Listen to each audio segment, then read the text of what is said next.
Hello दोस्तों, स्वागत है आप सभी का आपके अपने चैनल हिंदी साहित्य साधना में। आज की क्लास में हम लोग शेखर एक जीवनी भाग 1 के द्वितीय खंड बीज और अंकुर को पढ़ने वाले हैं। पिछली क्लास में हम लोग ने इसके प्रथम खंड उषा और ईश्वर को पढ़ा था। तो जिन लोगों ने इस क्लास को नहीं देखा है वो जरूर से जाके इस क्लास को देख लेंगे। उसका लिंक इसी वीडियो के डिस्क्रिप्शन बॉक्स में दिया हुआ है।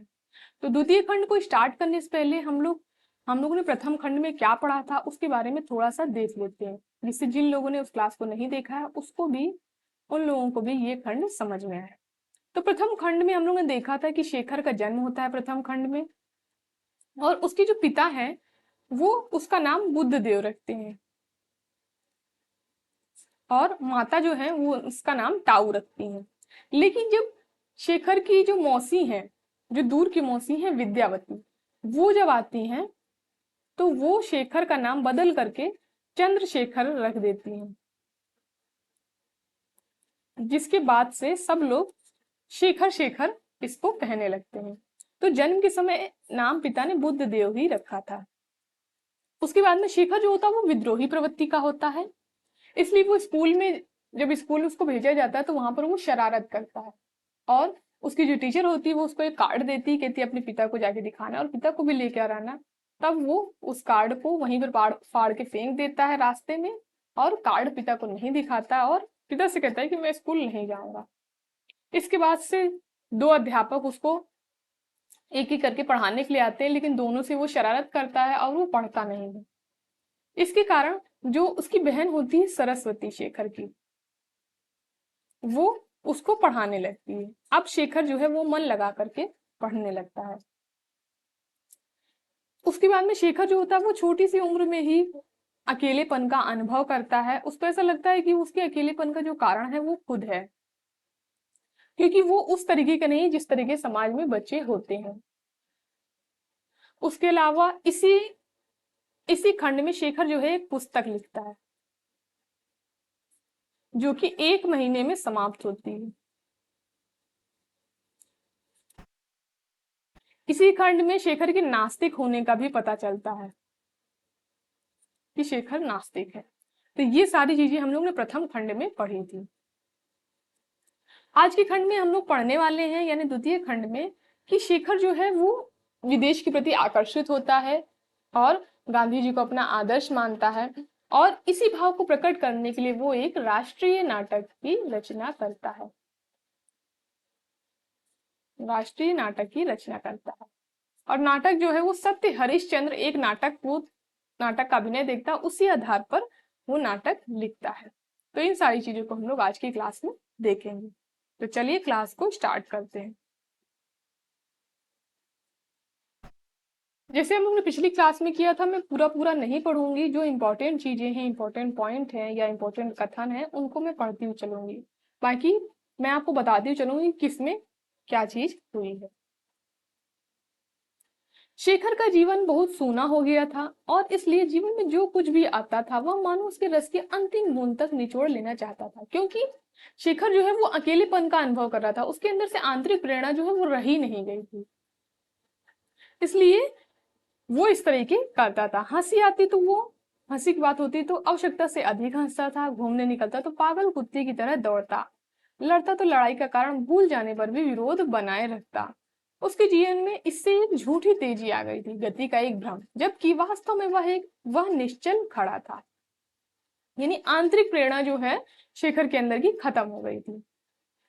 खंडहरों से घिरे हुए टीले की चोटी पर शेखर खड़ा था, और उसके पैरों के पास उसका कुत्ता था। चारों ओर फैले हुए अरहर के खेत थे। कुत्ते का नाम था तैमूर।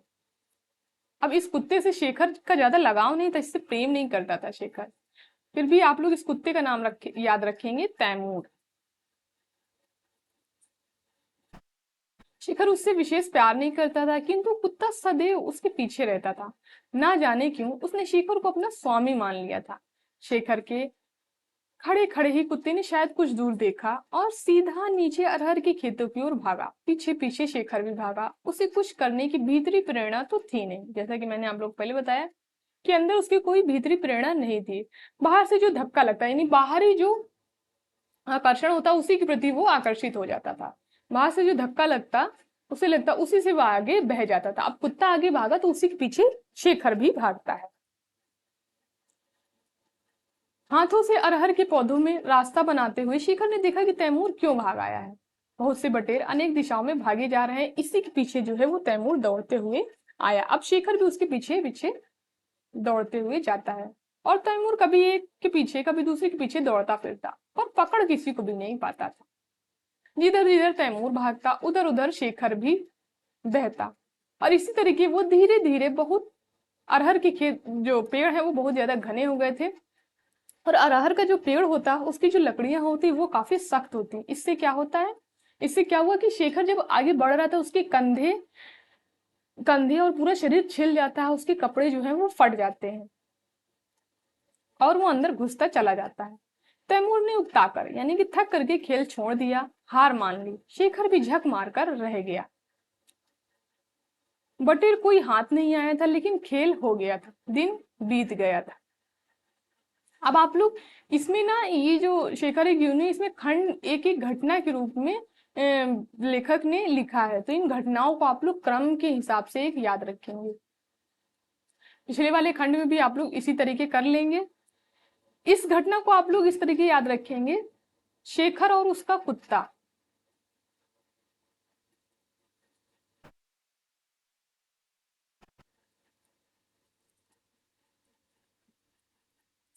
उसका कुत्ता, अरहर के खेत,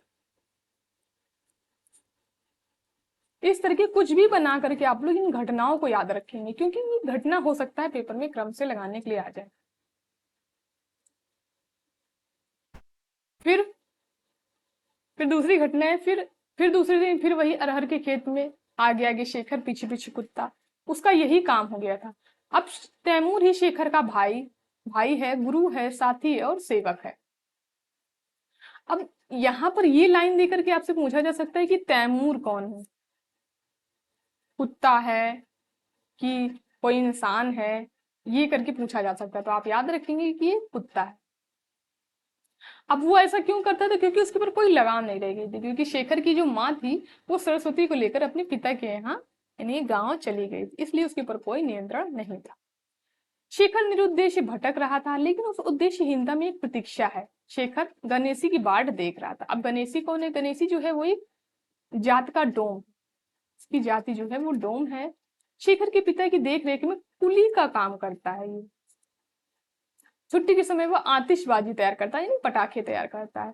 इसी नाते वो शेखर का मित्र है, क्योंकि वह बहुधा शेखर को साथ ले जाता है अपने साथ, जहां वो आतिशबाजी तैयार करता है और उसके सामने चीजों को तैयार करता है, बारूद बनाता है, अनारों में भरता है, पटाखे लपेटता है और साथ साथ शेखर को भी बताता जाता है। शेखर भी उसके साथ लगा रहता है, इसलिए शेखर को इसके साथ इतना लगाव था, इसके साथ इसीलिए रहता था। जैसा कि शोरा, गंधक, कोयला अलग अलग कूटने चाहिए और मिलाते समय लकड़ी की चीजें काम में लानी चाहिए कि आग ना लगे जिससे। और छछूंदर को लपेटने के लिए कागज में शोरे और सिरके के घोल में भिगोकर सुखा लेना चाहिए। ये सारी चीजें वो बताता है।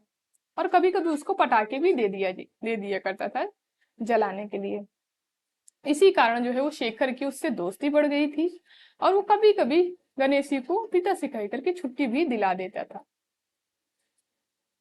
अब वो प्रतीक्षा क्यों कर रहा था, प्रतीक्षा कर रहा था क्योंकि उसको गणेशी ने बताया था कि वो कैसी भी दीवार हो चढ़ सकती है। गोह के बारे में उसको बताया था गणेशी ने। अब उसने उस गोह को लाने के लिए उसको भेजा था, उसी की वो प्रतीक्षा कर रहा था। और उससे चिपक जाती है, किसी भी दीवार पर चढ़ जाती है गोह और उसमें चिपक जाती है। अगर कोई उसकी दुम पकड़कर लटक भी जाए तो भी नहीं छोड़ती, बल्कि पुराने जमाने में लोग उसकी दुम में रस्सी बांध करके उसके सहारे किले की दीवारें फांदा करते थे। अब यह सुनकर शेखर जो है वो आश्चर्यचकित हो गया और उसने कहा कि तुम गोह को लेकर आना। लेकिन गणेशी कहता है कि जिंदा नहीं आ सकती वो। तो कहता है ठीक है, तुम उसको मार कर ही ले आना।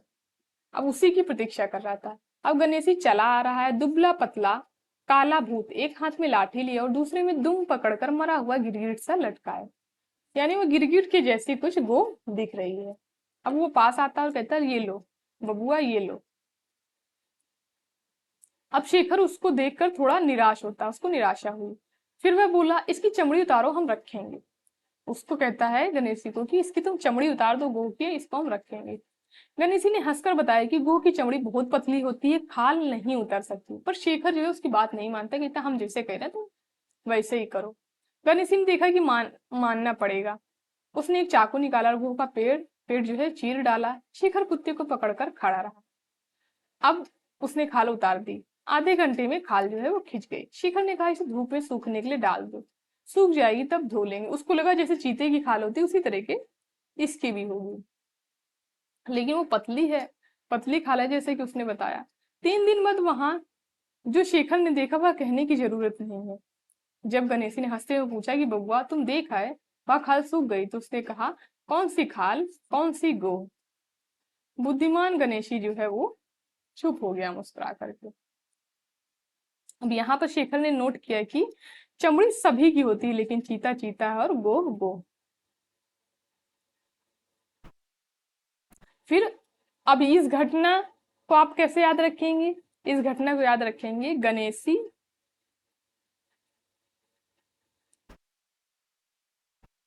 शेखर, गणेशी और गोह,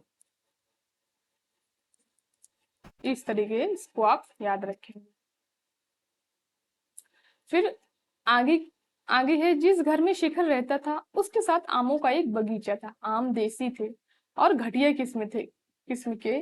केवल एक वृक्ष कलमी आमों का था, यानी वहां जो पेड़ लगे थे वो घटिया किस्म के आमों के थे, केवल एक वृक्ष कलमी आमों का था। अब शेखर जो है रोज जाकर उन्हें ललचाई आंखों से देख आता था और उस दिन की कल्पना करता था कि कब वे पेड़ों पर ना होकर उसके हाथ में होंगे। अब एक दिन उसको कुछ पके पके से आम जो है वृक्ष पर दिखे और उसने माली से कहा कि हमें आम दो। लेकिन माली जो है वो मना कर देता है, कहता है कि बबुआ कल तोड़ूंगा आम। वो आम और डाली लगाकर साहब के पास ले जाऊंगा। अब शेखर को ये चीज, जो भी प्रवृत्ति का शेखर, उसको ये चीज बुरी लग जाती कि हम आम को चाह रहे हैं, हम इतने दिन से उसकी प्रतीक्षा कर रहे हैं पकने के लिए और साहब को देंगे जाके ये। अब वो उससे गुस्सा हो जाता है, कहता है तो हमको दे रहे हो कि नहीं? कहता नहीं देंगे। फिर शेखर स्वयं पेड़ पर चढ़ने लगा। माली दूर खड़ा हंसता रहा, क्योंकि वह जानता था कि ये लड़का पेड़ पर क्या चढ़ेगा, उसको नहीं पता था कि वो चढ़ जाएगा। अब अब शेखर चढ़ गया पेड़ पर। माली की मुस्कान चिंता में बदल गई। उसे देखकर शेखर सारे आम खा डालने का निश्चय और भी पक्का हो गया, क्योंकि वो हंस रहा था नीचे खड़े होकर। अब पर से पेट ने शेखर का साथ नहीं दिया। तब शेखर ने कच्चे अधकच्चे पके सब प्रकार के आम तोड़ तोड़कर मुंह से जूठे करके इधर उधर फेंकने आरंभ कर दिए और प्रत्येक आम को फेंकते हुए कहता जा रहा था कि यह लो यह लो, क्योंकि वो गुस्सा हो गया था क्योंकि उसने उसको आम नहीं दिया था। अब जो है वो माली शेखर को पकड़ने के लिए ऊपर चढ़ने लगता है और वो क्या करता है कि वो एक पतली सी डाली पर चढ़ता चला जाता है, बिल्कुल सिरे पर। ये देखकर माली जो है होता है वो थोड़ा डर जाता है और कहता है कि तुम नीचे उतर आओ। लेकिन वो कहता है तुम पहले उतरो। माली कहता है कि बबुआ उतर आओ, ईश्वर के वास्ते उतर आओ। लेकिन कहता है कि तुम उतर जाओ, नहीं तो मैं और आगे जाता हूँ। इसलिए वो माली जो है उतर आता है। अब माली उतर गया, वहां से चला गया। शेखर धीरे धीरे उतरा। वह अभी भूमि पर नहीं पहुंचा था। उसने देखा माली के साथ पिता चले आ रहे हैं। अब वो सोचता है कि अब तो मार पड़ेगी। अब वो दार्शनिक हो गया था। उसने एक बार अपने गिराए हुए आमों की ओर देखा, फिर खड़ा होकर सोचने लगा कि कितने आमों पर कितने थप्पड़ पड़ेंगे। यही गणित जो है वो अपने मन में लगा रहा था। लेकिन थप्पड़ नहीं पड़े। पिता ने हंसते हुए कहा कि ठीक है, तुमने खाए सो खाए, फेंके क्यों? और माली से कहा कि तुमने उसे क्यों कहा कि मेरे लिए डाली बनानी है, इसलिए नहीं मिलेंगे। यह अवसर था कि शेखर ने मान की आशा की और हंसी पाई, यानी उसको मार नहीं पड़ी। अब इस घटना को आप याद रखेंगे, शेखर, माली और आम। फिर आगे का है, शेखर के पिता ने नया मकान लिया था। हम लोगों ने पिछले ही खंड में देखा था कि शेखर के पिता की जो बदली है वो पटना में हो गई, यानी ट्रांसफर जो है उसका पटना में हो गया है। शेखर के पिता की बदली यानी ट्रांसफर कहाँ कहाँ हुआ था? पहले तो गोमती नदी के किनारे उन्होंने बंगला दिया था, फिर झेलम नदी के किनारे, फिर जम्मू में और फिर अब पटना शहर में। तो इतनी जगहों में उनका ट्रांसफर हुआ है। तो हो सकता है ये चीज पूछ ली जाए तो आप लोग उसको याद रखेंगे। नया मकान लिया था, कहाँ लिया था? पटना शहर में गंगा के किनारे पर मकान लिया था। अब शेखर का मुख्य काम है अपने बगीचों में से केले के पेड़ काटना और उनके स्तंभों पर लेटकर गंगा में बहना। क्योंकि प्रथम खंड में ही पता चल जाता है कि शेखर को तैरना नहीं आता, इसलिए वो स्तंभों को काट करके, क्योंकि जो स्तंभ होते हैं केले के, वो पानी में नहीं डूबते हैं, फिर उनको काट करके गंगा में डाल के उस ऊपर ही तैरता था। कई बार स्तंभ पर से फिसल कर उसने गोते खाए, यानी वो डूबने लगता था स्तंभ पर से फिसल कर, लेकिन सदा ही किसी न किसी ने उसे देख करके निकाला है। पिता के बहुत मना करने के बाद भी वो नहीं मानता था। एक बार उसने क्या किया कि उसने 3 स्तंभों को बांध कर एक नाव बनाई, गंगा में उसे ले जाकर उस पर सीधा लेट गए। लेट कर हाथ से ही उसे धार में खेकर ले गया और बीच में लेकर के चला जाता है खे करके। अब फिर हाथ समेट करके चुपचाप लेट गया और आकाश की ओर देखने लगा, क्योंकि वर्षा हो चुकी थी, बादल के छोटे छोटे टुकड़े इधर उधर भाग रहे थे और वो आकाश की प्रगाढ़ नीलिमा में घुल जाते थे। ये सारी चीजें लेटे लेटे शेखर देख रहा था। अब उसे लगता है कि वो जहां रह रहा है जिस संसार में, वहां कितनी बाधा है। बाधा, उसे लगा जो वह जीवन जी रहा है वह बाधा के अतिरिक्त कुछ है ही नहीं। आज उसे मौका मिला है कि वह बंधन से निकल भागने का। आज वह 3 कटे हुए वृक्षों का सहारा लेकर वो सुदूर देश में जा रहा है। क्योंकि शेखर जो है वो इस संसार को जिसमें वो रह रहा है उसको बंधन समझता था, और उसने एक काल्पनिक दुनिया जो है वो बना रखी थी। अब शेखर कहते हैं जहां गंगा जाती है, जहां वह समुद्र मिल जाते हैं, और जहां सूर्यास्त के सोने का टापू है, और जहां इन्हीं नीलिमा में घुल जाने वाले बादलों से बने हुए सूत के वस्त्र पहने राजकन्या रहती है। अब ये उसकी इमेजिनरी दुनिया है, जरा सूत के वस्त्र पहने हुए जो है वो राजकन्या रहती है। मेरा कि इसी से बहते बहते वो उसके पास जाएगा, राजकन्या के पास। शेखर उसके पास जाएगा और उससे कहेगा, क्या कहेगा कि मैं शेखर हूँ, मैं बंधनों के देश से आया हूँ, और उसे अपने पास बिठा लेगी। और वो क्या करेगी, उसे अपने पास बिठा लेगी। ये सब उसके दिमाग में ही चल रहा, और कहेगी कि यहाँ तुम आबाद हो, उस सीरीज के फूलों के महल में तुम रहोगे और जो चाहे करोगे। यानी उसने महल भी इमेजिन कर लिया कि सीरीज के फूलों का बना हुआ है। फिर वो अचानक सोचता है कि क्या राजकन्या, शायद राजकन्या उसे नहीं देखेगी, क्योंकि वो मामूली थोड़ी है, वो तो वहां की राजकन्या है। लेकिन फिर कहता है कि वहां और भी तो लोग होंगे, और भी तो कन्याएं होंगी जो उस बाधाहीनता के देश में, कोई और भी तो सारी जो कन्याएं हैं वो राजकन्या से कम थोड़ी होंगी। शेखर उनके पास चला जाएगा, इसी तरीके वो सोचता रहता है। लेकिन चिंता जहां वश कर सके उस दशा से वह परे निकल गया था। आकाश की मुक्त वातावरण की आबाद विशालता उसके प्राणों में भर गई थी। वह स्वयं आबाद था, विशाल था, मुक्त था और यथार्थता के पीछे थी। अब अब इसी वातावरण में लेटे लेटे उसके मन में ये कविता की पंक्ति आ जाती है, ये जो कि वो खुद से निर्मित करता है। O mother Ganga, vast and slow, मंद गति और विशाल माँ गंगे। और वह धीरे धीरे बड़ी मेहनत से पंक्ति जोड़कर कविता पूरी करने लगता है, और वो कविता पूरी भी कर लेता है। अब जिस क्षण कविता जो है वो पूरी हो जाती है, उसी क्षण उसको यह अनुभव होता है कि उसकी जो पीठ है वो ठंड से अकड़ गई है, उसके हाथ सफेद और सुन्ने पड़ गए हैं, और उसको ऐसा पता चलता है कि वो बहुत ज्यादा दूर बह करके आ गया है। अब घबराहट यथार्थता के संसार में, उस सूर्यास्त के सोने की टापू के पथ पर नहीं। शिखर धीरे धीरे अनैच्छिक सी क्रिया से अपने को किनारे की ओर खेने लगता है, और किनारे की भूमि पर पहुंच जाता है और औंधे होकर के लेट जाता है। वहां लेटे लेटे ही उसको शाम हो जाती है। अब वो घर की ओर पहुंचता है। घर के भीतर घुसते ही उसने देखा बरामदे में माता पिता खड़े हैं, स्थिर दृष्टि से बाहर की ओर देखते हुए, और मानो एकाएक इतने बूढ़े हो गए हैं कि झुर्रियां उनके मुंह पर पड़ी हुई थी।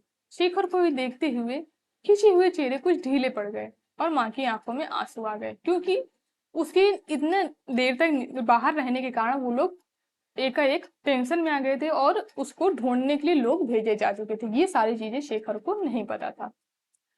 अब उनके पीछे पीछे शेखर ने जाकर के देखा कि घर में कोई भी नहीं है, सब लोग उसको ढूंढने के लिए गए हुए हैं। लालटेन लेकर के नदी के किनारे बहुत दूर तक गए हैं, लेकिन किसी को कुछ पता नहीं चला। अब ये घर में खलबली मची हुई थी। यह समाचार सुनकर शेखर अपने को इतना भूल गया कि उसे बहुत चेष्टा करने पर भी उसको कविता की पंक्तियां नहीं याद आई। केवल ये पंक्ति ही उसके दिमाग में रह गई। अब इसको याद रखेंगे, इस घटना को आप लोग। शेखर राजकन्या और उसका दिव्य लोक, या शेखर और राजकन्या।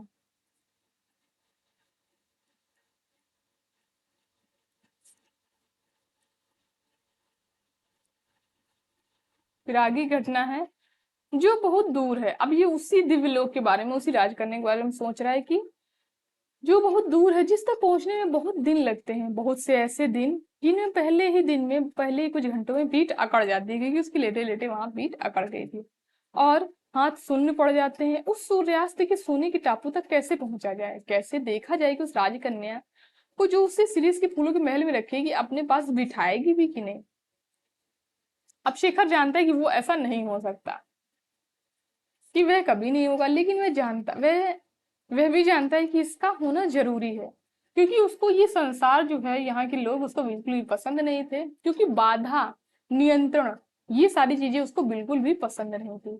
उसके जीवन में शून्य को भरने के लिए अवश्य में कुछ होना चाहिए, और विवश वह सोचा करता है कि अब वो सोचा कि हम तो वहां नहीं जा सकते, कि अब वो सोचता है क्यों नहीं ऐसी कोई घटना हो जाती जिससे जो है वो टापू, वो दिव्य लोग जो है उसके निकट आ जाए। और या ऐसा हो सकता है कि राजकन्या जब वो वहां पर सैर करने के लिए जाता है नदी के किनारे, तो क्यों नहीं वो राजकन्या आकर के झांक करके कहती कि शेखर चलो मेरे टापू में, जहां पर बाधा नहीं है।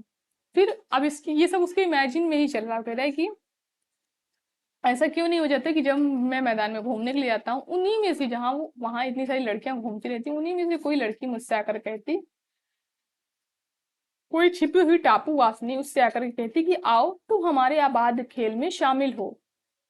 इतना भी ना सही, क्यों क्यों नहीं, जब वह राह चलता ठोकर खाता है, तब कोई इसी संसार की लड़की उसके पास आकर स्नेह से उसे कहती कि आओ शेखर, मैं और कुछ नहीं कर सकती, पर तुम्हारे इस एक रस जीवन में कुछ नयापन ला सकती हूँ, या सिर्फ इतना ही पूछ सकती कि चोट बहुत तो नहीं लग गई क्या। ये सारी चीजें वो सोचता है।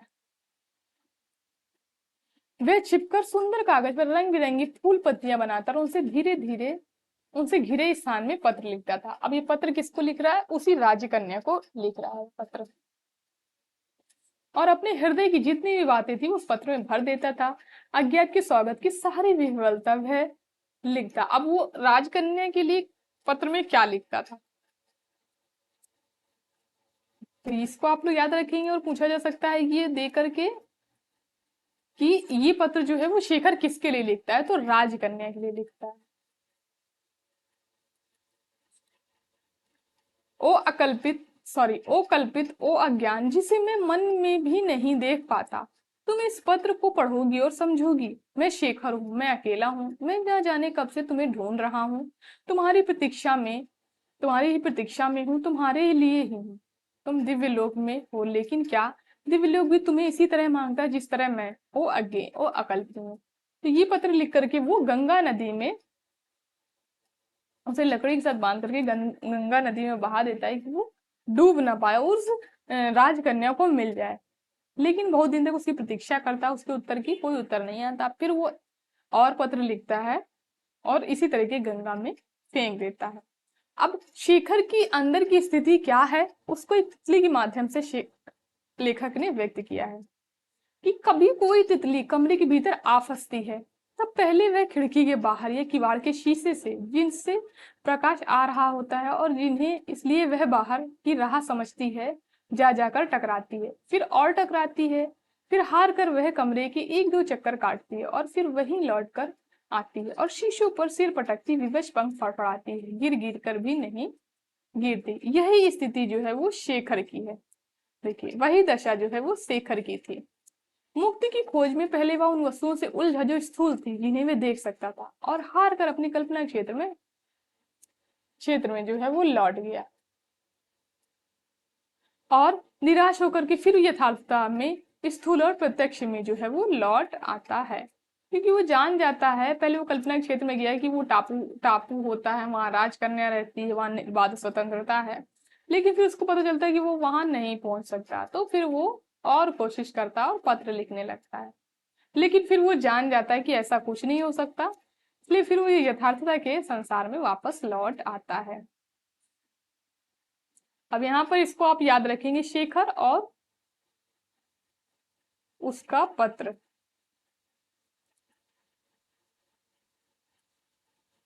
शेखर और उसका पत्र। फिर आगे घटना है, शेखर के पिता मियादी बुखार से बीमार पड़े थे और ईश्वर दत्त कभी कभी टेलीफोन पर डॉक्टर को बुलाया करता था। उसे इस उपन्यास को आप लोग चाहे तो मेरे टेलीग्राम चैनल हिंदी साहित्य साधना पर जाकर पढ़ सकते हैं, वहां आपको इसकी पीडीएफ जो है वो मिल जाएगी। ये पढ़ने में आपको थोड़ा सा बोरिंग लग सकता है, लेकिन इसके अगर मैं नोट्स भी आप लोगों को करवा दूं तो उसको कोई फायदा नहीं होगा, क्योंकि पेपर में उपन्यासों की पंक्तियां क्रम से लगाने के लिए आ रही हैं, तो आप लोगों को उपन्यास तो पढ़ना ही पड़ेगा, उसके पढ़े बिना आप लोग क्रम से पंक्तियां नहीं लगा सकते। अब क्या है, शेखर के पिता किस बुखार से बीमार थे? मियादी बुखार से बीमार थे। ईश्वर दत्त, उसका जो बड़ा भाई होता है शेखर से बड़ा, वो डॉक्टर को कभी कभी टेलीफोन पर बुलाने के लिए जाया करता है। अब उसी से शेखर को टेलीफोन के बारे में जानकारी जो है कुछ मिल जाती है। अब उसको लगा कि ये टेलीफोन जो है वो एक रहस्यमयी है, टेलीफोन के बारे में एक नयापन था, एक रहस्य था जो उसको अच्छा लगता है और उसी की तरफ आकर्षित हो जाता है। अब चूंकि पिता तो बीमार थे इसलिए दफ्तर बंद था, लेकिन जो जमादार, यहाँ जो काम करने वाले लोग थे वो वहां काम करते थे और बंद करके चाबी जो है शेखर को दे देते थे। करीब 5 बजे थे, दफ्तर जो है बंद हो गया था, चाबी शेखर के हाथ में थी और जो काम करने वाला था वो चला गया था। शेखर ने दफ्तर खोला और सीधा पिता के कमरे में गया, टेलीफोन का रिसीवर उठाकर सुनने लगा, क्योंकि उन दिनों ऑटोमेटिक एक्सचेंज नहीं था। एक्सचेंज से स्वर आया कि नंबर, शेखर ने दवाइयों की दुकान का एक नंबर जो है दे दिया। अब उधर से आवाज आई, आपके पास थर्मामीटर है, क्या कीमत है? उसने बताया, सबकी अलग अलग कीमत बताइए। अच्छा, और डॉक्टरी दस्ताने कैसे हैं? तो उसने बताया, आपका सूची पत्र भी है? जी हाँ, आपके पास भिजवा दें। किस पते पर? और उसने कहा, अब उसको ये आशा नहीं थी कि ये ऐसा सब कुछ होगा। अब उसने वो क्या कहता है शेखर की, दफ्तर के पते पर, और रिसीवर लटका करके भाग जाता है और जल्दी से क्या करता है, चाबी दे आता है जाके पिता को। शेखर ने फिर चाबी प्राप्त करके दफ्तर खोला और टेलीफोन पर जाकर बैठ गया। अब की बार उसने फायर स्टेशन वो पुकारा, तो दो ही जगह वो फोन मिलाता है, तो हो सकता है पूछ लिया जाए कि टेलीफोन में उसने कहाँ कहाँ नंबर मिलाया था शेखर ने। तो एक दवाइयों की दुकान पर मिलाया था, दूसरा फायर स्टेशन में मिलाया था। अब वो वहां पर कहता है, देखना चाहता है कि उसके भाइयों ने जो उसको बताया वो सही है, कितना सही है। अब वो फायर स्टेशन के पास फोन करता है और कहता है, फायर कम एट वंस, फायर फायर कम एट वंस, आग जल्दी आ जाओ। अब जो है, अब शेखर को एक अपनी करतूत के फल का ध्यान आता है कि मार पड़ेगी, इसलिए वो डर जाता है और इसी पर मेज पर रख करके जल्दी से दफ्तर बंद करके चाबी पिताजी को अपने दे आता है जाके। अब दूसरे दिन एक्सचेंज से रिपोर्ट आएगी, फोन का दुरुपयोग किया जा रहा है। शेखर के पिता सबसे पूछते हैं कि किसने किया, कोई भी जवाब नहीं देता है। अब जमादार जो है स्वयं पिता को चाबी देने लगा था। अब इसको आप लोग याद रख सकते हैं, शेखर और टेलीफोन।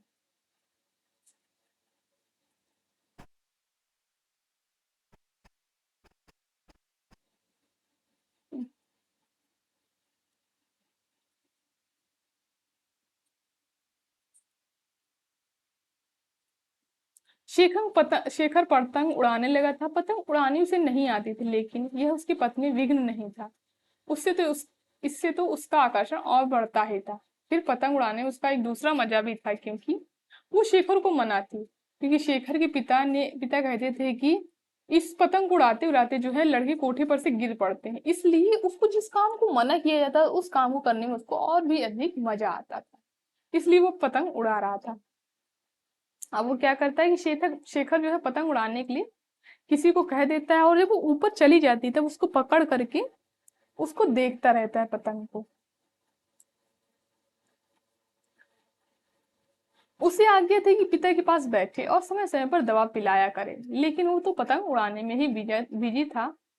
वह सब कुछ भूला हुआ था कि उसको क्या काम दिया गया था। अब एकाएक जो है चपरासी आता है और कहता है कि शेखर बाबू ऊपर चलो, साहब बुलाते हैं, यानी उसके पापा जो है उसको बुला रहे थे। लेकिन वो नहीं जाता, कहता है कि चलो हम अभी आ रहे हैं।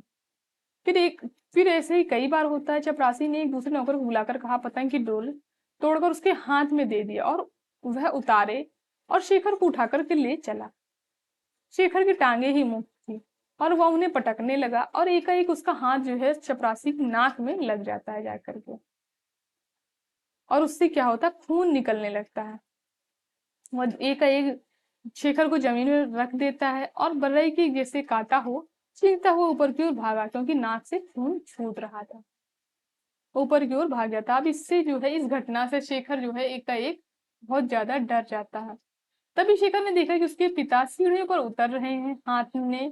एक छड़ी हाथ में एक छड़ी है, हाथ कांप रहा है। दीवार पर घुनी टेक कर संभल संभल कर पैर बढ़ाते हैं और कितने दुबले हो गए हैं। उतर करके आते हैं शेखर के पिता, और शेखर को वह खड़ा था। 6 बार छड़ी उठी और गिरी। 6 बार शेखर के शरीर में एक रोमांच जैसा हो गया, पर वह हिला नहीं। छड़ी रुक गई और पिता एक तीखी तीखी दृश्य देख करके ऊपर की ओर चले गए। अब इस घटना को चपरासी भी वहीं खड़ा देख रहा था, जिससे यह घटना समझ नहीं आई, लेकिन जो ना जाने क्यों लज्जित हो गया था। 2 घंटे बाद पिता ने शेखर को ऊपर बुलाया सुलह करने के लिए। वे कभी क्षमा नहीं करते थे। क्षमा छोटे को किया जाता है। जिस प्रकार क्रोध में भी छोटों को छोटा नहीं समझते, उसी प्रकार क्रोध के उतर जाने में कितना स्वच्छ, एहसान के भाव से मुक्त, कितनी विशाल सर्वव्यापी होती है उनकी उदारता। इसलिए शेखर पिट कर भी उन्हें पूजता है, जिसे वह मां को कभी नहीं पूज सकता। फिर अगली घटना है, शेखर को अनुमति मिली कि नाटक देखा है। अब इसको आप लोग, शेखर और पतंग, कुछ भी आप लोग नोट करके ना इसको घटनाएं याद रखेंगे केवल कि किस क्रम में घटनाएं आएंगी। शेखर को अनुमति मिली कि नाटक देखा है। गांव की एक नाटक मंडली है जो साल भर में 2 बार खेल करती है, होली के दिन और दशहरों के दिन। तो नाटक मंडली किन किन अवसरों पर खेल का नाटक का प्रदर्शन करती है, तो होली के अवसर पर और दशहरे के अवसर पर। अब शेखर के पिता बड़े आदमी हैं, उस गांव के पड़ोस में रहने वाले सबसे बड़े आदमी, इसलिए स्वाभाविक है कि उनकी आशीर्वाद पूर्ण अनुमति मांग कर ही खेल किया जाए। वे स्वयं तो नहीं जाते, किंतु सत्य हरिश्चंद्र का खेल है, इसलिए लड़कों को जाने को मिल गया। तो किस नाटक का जिक्र किया गया है इसमें? सत्य हरिश्चंद्र नाटक का जिक्र किया गया है।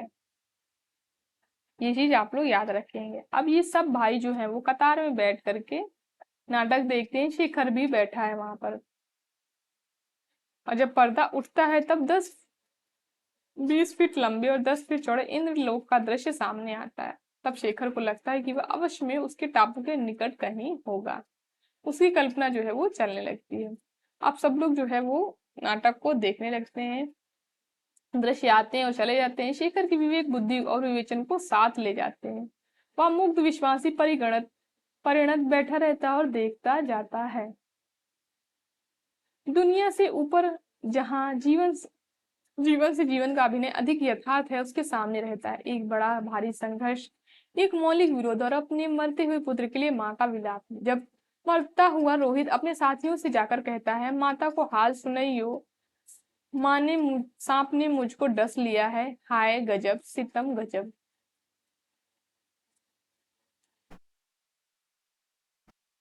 अब तब उसे क्या होता, विरति नहीं होती, हंसी नहीं आती, उसका गला भर जाता है। लेकिन ये सारी चीजें वो किसी को दिखाना नहीं चाहता। खेल समाप्त हो जाता और वे घर की ओर चल पड़ते हैं।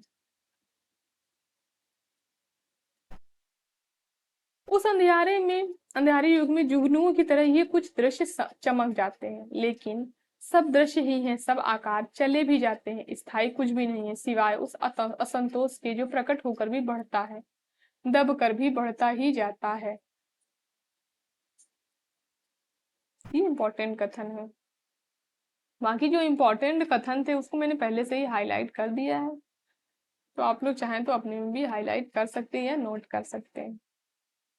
अब फिर वही तितली फिर चक्कर काटने लगती है, लेकिन कहाँ है वह आवाज खिड़की की, कहाँ है खिड़की, कहाँ है वह मुक्ति का मार्ग। असहयोग की एक लहर आई और देश उसमें बह गया।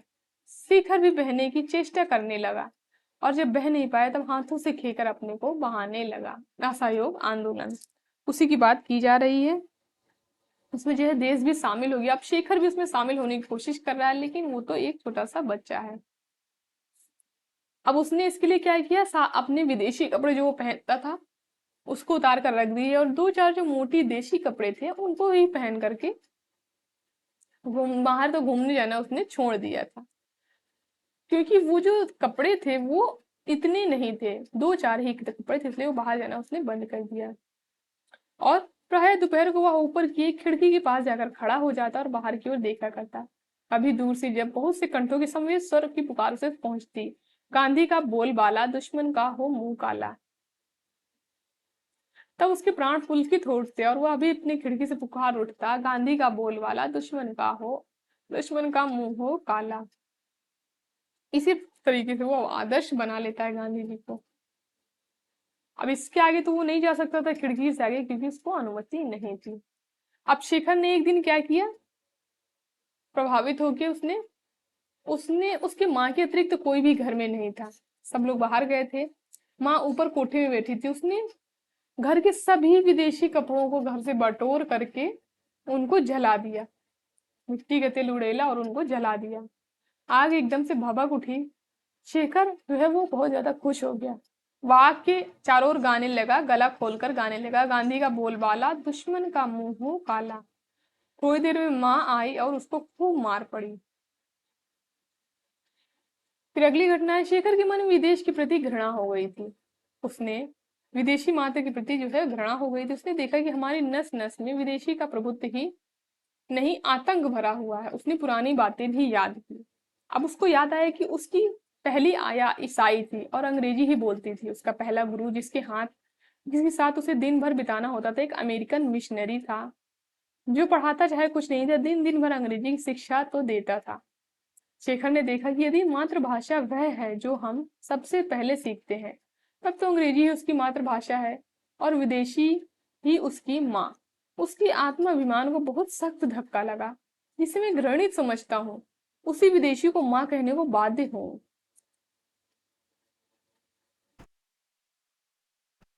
तो इसलिए वो क्या करता है कि हिंदी को पढ़ना आरंभ कर देता है और बहुत ज्यादा मन लगा करके पढ़ने लगता है, और अपनी बातचीत से हिंदी के शब्दों अंग्रेजी के शब्दों को निकालने लगता है धीरे धीरे करके। अपनी हिंदी ज्ञान प्रमाणित करने के लिए और गांधी के प्रति अपनी श्रद्धा व्यक्त करने के लिए उसे और कोई साधन प्राप्त नहीं होता, तो वो राष्ट्रीय नाटक लिखना आरंभ कर देता है। अब जीवन में देखे हुए एकमात्र खेल की स्मृति अभी ताजी थी, इसलिए उसे लिखने में कोई विशेष कठिनाई नहीं हुई। उसने जो सत्य हरिश्चंद्र नाटक देखा था उसी के आधार पर वो नाटक लिखता है। प्रस्तावना तो ज्यों की त्यों हथियार ली, केवल कहीं कहीं कुछ मामूली परिवर्तन जो है करना पड़ा। अब नाटक आरंभ हुआ। एक स्वाधीन लोकतंत्र भारत का विराट स्वप्न, जिसके राष्ट्रपिता गांधी हैं और सिद्धि के लिए साधन है अनवरत कताई और बुनाई, विदेशी माल, मनुष्य का परित्याग और प्रत्येक अवसर पर दूसरा गाल आगे कर देना, और सत्य हरिश्चंद्र का इंद्रलोक आरंभ से हटकर अंत में आ गया। अपने ऊपर शेखर की प्रतिभा द्वारा सूर्यास्त के सुनहरे टापू की छाप लेकर शेखर के नाटक का अंतिम दृश्य था स्वाधीन और भारत बाधाहीन भारत। इस एक स्थूल आकार प्राप्त स्वप्न नाटक जो है वो पूरा हो गया। अब उसको क्या किया, लेखक ने उसकी प्रतिलिपि को अपनी पुस्तकों के नीचे छिपा करके रख दिया और मन ही मन ये महसूस करने लगा कि वो जो है वो एक अपूर्व नाटककार है, चंद्रशेखर। अगली घटना है, शेखर के पिता एक दिन दौरे पर जा रहे थे और शेखर साथ था। बांकीपुर स्टेशन पर सामान रखकर पिता और पुत्र वेटिंग रूम के बाहर टहलने लगे। तभी जो है एक लड़का उसके पास आता है, शेखर के पास, और उसको अंग्रेजी में बोलता है कि तुम्हारा नाम क्या है। उससे कहता है शेखर से। अब शेखर ने सिर से पैर तक उसको देखा लड़का एक अच्छा सूट पहने था, सिर पर अंग्रेजी टोपी, उसके स्वर में अहंकार था। शायद वह अपने अंग्रेजी ज्ञान का परिचय देना चाहता था। शेखर को प्रश्न बुरा लगा, लेकिन उसने उत्तर नहीं दिया। और वो उत्तर इसलिए भी नहीं दिया क्योंकि वो अपने पिता की उपस्थिति में बात नहीं करता था। शेखर के पिता वहां ना होते तो वह प्रश्न का उत्तर चाहे देता, चाहे हिंदी में ही देता, लेकिन अवश्य में कुछ ना कुछ उत्तर देता। उसके मन में यह संदेह उठ रहा था कि शायद यह लड़का जो है कोई पाठ दोहरा रहा हो, अंग्रेजी उतनी नहीं जानता। अब ये उत्तर नहीं दे रहे तो उसके पिता जो है वो क्रुद्ध हो जाते हैं शेखर के, शायद उस लड़के को जताने के लिए कि मेरा लड़का भी अंग्रेजी जानता है, जवाब क्यों नहीं देते, वो कहते हैं। अब शेखर इससे और भी ज्यादा चिढ़ जाता है और लड़का जो है मुस्कुरा करके आगे बढ़ जाता है। शेखर कुछ भी नहीं कहता। अब शेखर के पिता ने कहा, इधर आओ। शेखर उनके पीछे पीछे वेटिंग रूम में गया तो उन्होंने कहा, जवाब क्यों नहीं दिया, मुंह टूट गया है। तभी ट्रेन आ गई और शेखर जो है वो अपनी गुस्ताखी की के लिए जो है मार खाने से बच गया। फिर दूसरे दिन शेखर के पिता जो उन्होंने अपनी पत्नी से कहा कि हमारे लड़के सब बुद्धू हैं, किसी के सामने तो बोल नहीं निकलता। ये सारी चीजें शेखर ने सुन लिया था। नहीं, कहीं नहीं है वह आबाद, कहीं नहीं है छुटकारा, कहीं नहीं है मुक्ति, ना बुद्धिमता में, ना बेवकूफी में, ना एकांत में, ना साथ में, ना कविता में, ना नाटक में, ना काम में, ना निठल्लेपन में, ना घृणा में, ना प्यार में, उस विशाल आताताई उदात्त पिता के प्यार में भी नहीं। अब यहाँ पर इसमें शेखर के पिता और माता के बारे में बताया जा रहा है। शेखर के पिता लंबे कद के गौर वर्ण, गठे हुए और उद्यमी शरीर के थे। उनकी तीखी आंखें, बंकिम नाक, मोटा किंतु दबा हुआ अधरोष्ट उनके अभिमानी और गुस्सैल आदतों का परिचय देते थे, जिसे लेकर किसी प्रागैतिहासिक काल में एक लोलुप लुटेरी बर्बर जाति भारत में घुसी थी और यहाँ प्रभुत्व जमाकर बैठ गई थी। वो स्वभावतः वे उदार थे, लेकिन एक दो बार चोट खाकर वे शक्की स्वभाव के हो गए थे और इसी के कारण वे संसार में सबको शक की दृष्टि से देखते थे और बेईमान समझते थे सबको। मानो निरंतर अपने ही मन से कहते रहते हो कि देखो तुम ईमानदार थे तभी तुमने धोखा खाया, यह बेईमानों का संसार है, यहाँ किसी का विश्वास नहीं कर सकते। और इसलिए मन में मैल न रखने वाले न होकर भी वे सदा एक बुराई पर विश्वास कर लेने को तत्पर रहते थे। बड़ा होकर शेखर भी उनसे कहा करता था। अब ये शेखर का कथन है। देखिए, मानव स्वभाव विश्वासी तो है ही, और जब विश्वासी है तो पक्षपात लेकर चलता ही है, प्रेजुडाइज्ड होता है। तब क्यों ना हम संसार को अच्छा समझकर चलें। तर्क सिद्धि तो कोई बात नहीं है, पर हम प्रसन्न तो रह सकते हैं, आराम से जी तो सकते हैं, हर वक्त बिस्तर पर तो नहीं पड़े रहते। अब इसकी कहने का मतलब है कि किसी बात कर को लेकर के चलना बेकार की चीजें, कि वो ऐसा है कि दुनिया तो ऐसी ही है, बेईमान है, या अगर उसके पिता का ही ले लें कि बेईमान है, तो इससे क्या होगा, आपके मस्तिष्क पर ही जोर पड़ेगा, आप भी बीमार होगे। अगर आप ये सब चीजें नहीं लेकर के चलते हैं तो आपका दिमाग आबाद रहेगा, स्वतंत्र रहेगा और आपके दिमाग में किसी प्रकार का बोझ नहीं रहेगा। वही समझाने की कोशिश जो है वो शेखर को अपने पिता को कर रहा है। लेकिन उसके पिता जो है वो उत्तर देते, कहते तुम बच्चे हो, तुम्हें क्या पता, तुम ही ना 10 पैसे की सीटी जो है लाने गए थे और 8 आने जो है वो दे आए थे। शेखर कहता है कि मान लीजिए कि मैं दे आया, लेकिन मैं अभी प्रसन्न हूँ, अभी तक उस सीटी की याद मुझे खुश करती है और आपने 8 आने नहीं गवाए, फिर भी आप अभी तक उस बात को मन में रखे हुए हैं कि किसी चीज को लेकर के बैठ जाना कहीं ना कहीं आपके दिमाग पे एक बोझ सा डाल देता है। और पिता जो है ये कहकर के टाल जाते हैं कि तुम निरे आदर्शवादी हो, कभी सीखोगे ये सारी चीजें। वे आर्य थे, इसलिए बल को, सामर्थ्य को आदर की दृष्टि से देखते थे, शायद इसलिए कि उन्हें साहब कहलाना अच्छा लगता था। यद्यपि साथ ही उनके अभिमान ने उन्हें कभी हैट पहनने नहीं दिया, वे सदा पगड़ी ही बांधते रहे। अब शेखर को एक चीज याद आती है कि एक कुली को उन्होंने इसलिए पीट दिया था शेखर के पिता ने कि उसने उनको साहब ना कह करके बाबू कह दिया था शेखर के पिता को, इसलिए उन्होंने उसको पीट दिया था। और एक जगह अफसर से मिलने इसलिए नहीं जाते क्योंकि उसमें उसके निमंत्रण में कुछ इस बात की बू थी कि तुम आ सकते हो मिलने के लिए, लेकिन मैं चाहूं तो मैं तुमसे ना मिलूं। इसलिए एक अहंकारी थोड़े स्वभाव के थे शेखर के पिता। इस सामर्थ्य की उपासना के का एक रूप यह भी था कि उन्हें यह अनुभव करना अच्छा लगता था कि उनके पास शक्ति है, सामर्थ्य है उनके पास। इसी भावना से वे कई बार अपने बच्चों के खेल में दखल दिया करते थे। वे यह नहीं चाहते थे कि बच्चे ना खेलें, ना पढ़ें, ये ऐसा ना करें, वैसा ना करें। वे ये चाहते थे खेलें तो इसलिए कि उन्होंने कहा है। यानी कि वो अपने कहे अनुसार, अपने अनुसार चीजें करवाना चाहते थे, चाहे वो उनका बच्चा हो, चाहे उनकी पत्नी हो, अपने अनुसार चीजें करवाना चाहते थे। इसलिए वो जब वो आया करते थे तो उसके जो उनके जो बच्चे होते थे वो चुपचाप बैठ जाते थे कि ऐसा ना हो कि कब किस बात की मनाही हो जाएगी, इसलिए वो चुपचाप बैठ जाते थे। उनकी जाने अच्छी या बुरी, कोई उचित या अनुचित कोई बात नहीं थी। बातें दो प्रकार की थी, एक जिनके लिए उनकी अनुमति है, दूसरी जिनके लिए उनकी अनुमति नहीं है। बस इसके आगे ना तर्क था ना बुद्धि। यानी अपने हिसाब से वो चीजें चलाने की कोशिश करते थे।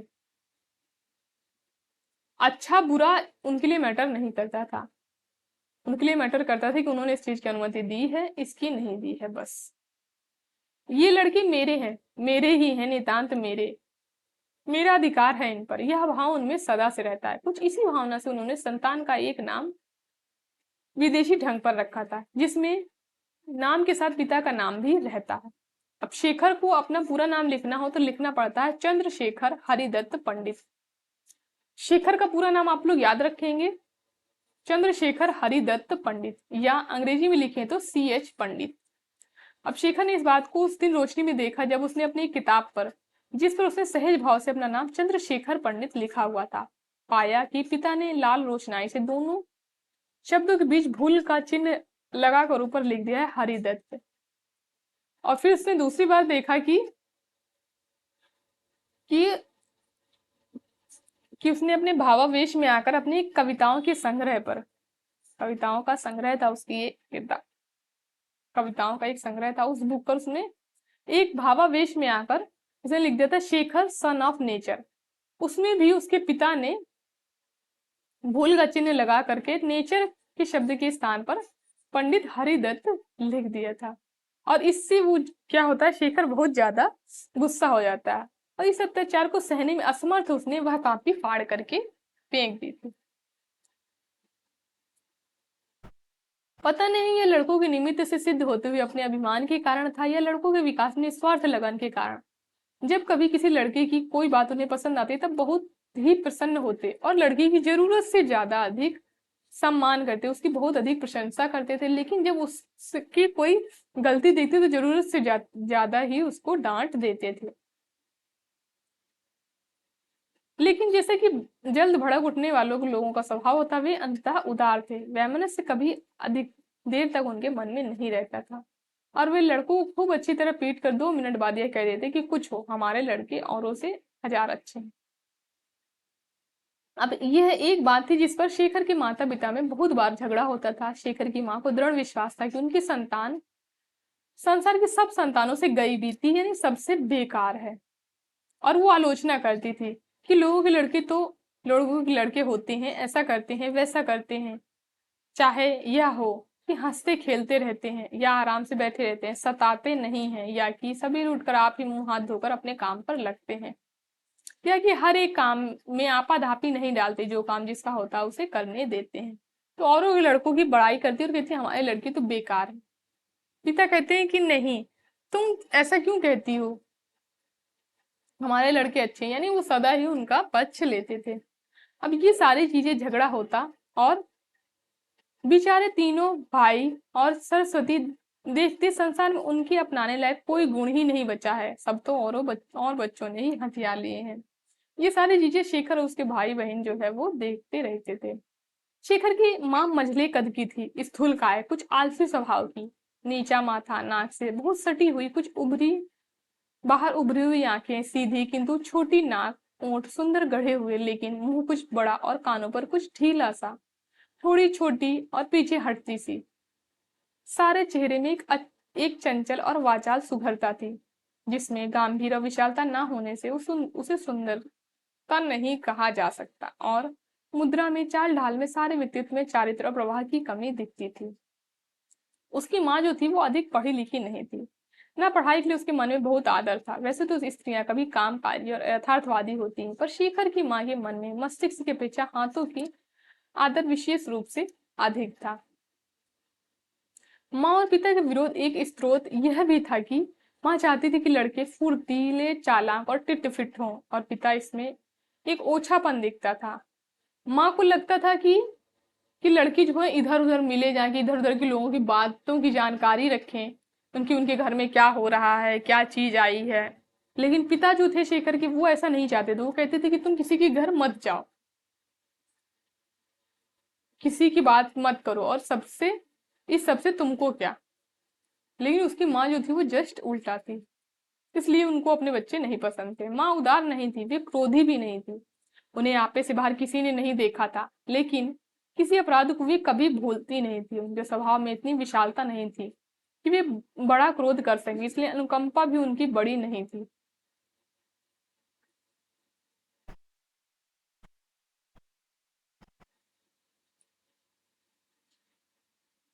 माँ के लिए आकारों का बहुत महत्व था। कभी कभी लड़कों को संध्या पूजन पाठ की शिक्षा दी गई थी। तब पिता ने धीरे धीरे यह देखकर कि उनकी अवस्था में ध्यान लगाना असंभव है, उन्होंने उन लोगों को मना कर दिया कि जब मन नहीं लगता है तो मत किया करो, क्या फायदा। लेकिन उनकी माँ जो थी वो ऐसा नहीं थी। वो कहती थी कि तुम नियम से आसन पर बैठो और ध्यान लगाकर पूजा के स्थान में बैठ जाया करें, और पूजा की क्रिया जो है वो नित्य किया करें। पिता आवेश में आताताई थे, माँ आवेश की कमी के कारण निर्दय। पिता का क्रोध जब बरस जाता तब शेखर जानता हम फिर सका है। माँ कुछ नहीं कहती, लेकिन उसे लगता कि वह मीठी आंच में पकाया जा रहा है। अब इन दो भिन्न प्रकृतियों के मेल और संघर्ष से उत्पन्न हुई 6 संतानें थी। सरस्वती, ईश्वर दत्त, प्रभु दत्त, शेखर, रवि दत्त और चंद्र। और 6 नहीं, इनकी 7 संतानें थी। आगे आपको पता चलेगा। एक लड़की और होती है शेखर की माँ को, और उसका नाम होता है कमला। यानी कि कुल 7 बच्चे थे।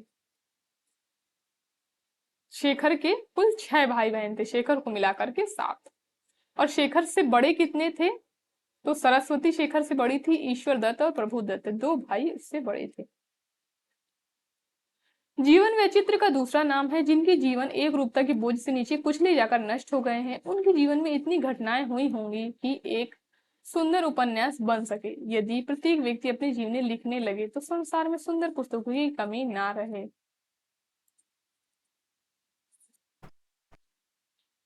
लेकिन जब हर एक को लिखना आता हो, मैं अब भी अपनी कल्पना में देख सकता हूँ कि हमारे दुबले पतले अंग्रेजी के प्रोफेसर मोटे सिंह फ्रेम की ऐनक के पीछे अपनी मेढक सी आंखें फैलाए बोलने में मुंह की अपेक्षा नाक का अधिक प्रयोग करते हुए कह रहे हैं, तुम में से प्रत्येक के जीवन में कम से कम एक महत्वपूर्ण घटना हुई होगी और उससे अलग विशिष्ट खड़ी रहती है, और इसलिए तुम में से प्रत्येक कम से कम एक अच्छी गल्प लिख सकता है। इतनी विराट, इतनी विशिष्ट, इतनी सनसनीदार जीवनियां कम लोगों की होती हैं कि उनसे अच्छा उपन्यास बन सके। तो कह रहे हैं कि हर किसी का जीवन जो होता है वो दूसरे से अलग होता है, इसलिए कह रहे हैं कि एक अच्छी गल्प जो है या उपन्यास लिखा जा सकता है। अब यहाँ पर शेखर जो अपने लिए कहता है, लेकिन मुझे जान पड़ता है कि मेरे जीवन की जो भी घटना मेरे सामने आती है वह मेरी है, मौलिक है, अपने में संपूर्ण एक कहानी है, और मेरा सारा जीवन बढ़िया उपन्यास। शायद मुझे कोई ऐसा जान पड़ता हो, अपने जीवन के प्रति मेरा मुंह उसे इतना विशिष्ट बनाता हो। लेकिन साथ ही मैं यह भी देखता हूँ कि वह इतना विशिष्ट, इतना एकांत भी नहीं है कि दूसरे उसमें रुचि ना रख सके। मेरे व्यक्तिगत जीवन में मानव समष्टि की जीवन का इतना भी अंश है कि समष्टि उसे समझ सके, उसमें अपने जीवन की एक झलक पा सके। तो ये जो शेखर है ये अपने बारे में सोच रहा है। बिल्कुल संभव है कि ऐसी सामग्री पाकर मैं उपन्यास ना बना पाऊं, लेकिन मेरा उद्देश्य उपन्यास लिखना कब है। मैं केवल एक बोझ अपने ऊपर से उतारना चाहता हूँ। मैं अपना जीवन किसी को देना नहीं चाहता, स्वयं पाना चाहता हूँ, क्योंकि मुझे अब उसे वैसा देना है जैसा देकर वह मुझे मिलेगा नहीं। पूर्णतया नष्ट हो बिल्कुल पूर्णतया नष्ट हो जाएगा, कुछ नहीं रहेगा। फिर दूसरी घटना है, लोग प्राय भूल जाते हैं कि उनके जीवन क्या है, क्या रहे। तभी समाज अपने लिए यह संभव पाता है कि विधान करे कि योग्य माता पिता वे हैं जो बच्चों को प्रायः प्राप्त लोगों की तरह रहना सिखाएं, कि जैसे बड़े लोग होते हैं उसी तरीके रहना सिखाएं अपने छोटे छोटे बच्चों को भी, क्योंकि वो आदर्श माता पिता हैं। इस भावना ने यौवन का जितना अपघात किया है, शायद ही किसी और कानून या प्रथा ने विधान किया हो। हम जिस संतान को वह प्राप्त लोगों से बातचीत बर्ताव सिखाते समय में भूल जाते हैं कि उनके अपने जीवन क्या थे। वे भी कभी बच्चे थे, उनमें बच्चों की निष्पाप शरारत थी। बच्चों का कोई दोष है तो यही कि वे इतने भोले हैं, इतने अछूते हैं, इतने स्वच्छ निष्पाप हैं कि वे माता पिता को अपने कपट पर लज्जित कर देते हैं। यानी छोटे से उनको बड़े की तरह बर्ताव करना सिखाएं, लेकिन वे भूल जाते हैं कि वे भी कभी बच्चे थे। ये चीजें वो भूल जाते हैं। माता पिता समझते हैं कि बचपन बड़े सुख का है क्योंकि वह उत्तरदायित्व तो शून्य है, और यह विचार उनके हाथों बचपन के प्रति कितने अन्याय करवाता है। कभी तो वे विवश होकर पूछना पड़ता है कि वे आखिर बच्चों को समझते क्या है। जहां एक ओर वे कहते हैं कि बच्चे सब बदमाश और पाजी होते हैं, वहां दूसरी ओर वे ऐसा बर्ताव करते हैं मानो बच्चे मिट्टी की लोदे से कुछ अधिक ना हो। बच्चों के सामने ऐसी हरकतें करते हैं जो यदि वे बच्चों को तनिक भी समझते होते, कल्पना में भी ना करते, लाते भी तब भी लज्जित होते। यानी कल्पना में भी लाते वो चीजें तो लज्जित होते। इस तरीके की बातें आप सोच सकते हैं, किस तरीके की बातें करते हैं बच्चों के सामने, या इस तरह के काम करते हैं कि अगर वो सोचते कि बच्चे ये सारी चीजें समझ जाएंगे तो उनकी कल्पना में भी ना आती है चीजें। हम पक्की अब इसका उदाहरण दे रहे हैं लेकर कि हम पक्की सड़क पर चलते हैं तब हमारे पाँव की छाप नहीं पड़ती, लेकिन जब मिट्टी गीली जब गीली मिट्टी पर, धूल पर, रेत पर चलते तब पैर बहुत नीचे धंस जाता है। पक्की सड़क पर पानी बह जाता है, कच्ची सड़क पर जहां जहां धंसे पैरों में गड्ढे होते हैं वहां कीच बनती है। कह रहे हैं कि जो बच्चे होते हैं, पक्की सड़क यहाँ पर बड़ों के लिए कहा गया कि जो बड़े होते हैं उनमें इतना प्रभाव नहीं पड़ता बातों का, लेकिन जो बच्चे होते हैं वो एक कच्ची मिट्टी की तरह होते हैं, उन पर उन चीजों का प्रभाव जो है वो ज्यादा पड़ता है। कभी कभी मैं सोचता हूँ कि ये पन्ने मेरे पिता तक पहुंच सकते, अपने पुत्र का हृदय इस प्रकार खुश हुआ देखकर उन पर क्या बीतती, उन असंख्य घटनाओं को जिनमें अपने पुत्र के हृदय को ना समझकर उनके द्वारा उन्होंने उस चिथड़े करके उसे अपने से दूर ढकेला था, कैसे देखते, और उन घटनाओं को जिनमें पुत्र पुत्र होने के कारण पिता के पितृत्व को समझने में असमर्थ होता था और दुख देता था और पाता था। और वह माँ जो उसे बोझ और वह भी कटीला बोझ मात्र समझती थी। अच्छा ही है कि वे नहीं देखेंगे इन्हें, मैं तो अब संसार से अलग हो गया हूँ। मैं कौन हूँ जो उससे किसी भी व्यक्ति का सुख छीनूं। करोड़ों वर्षों से मानव की ही चेष्टा रही है कि यह तो सुख पाले या उसकी कामना को खो दे, और इन दोनों में ही वह असफल रहा है।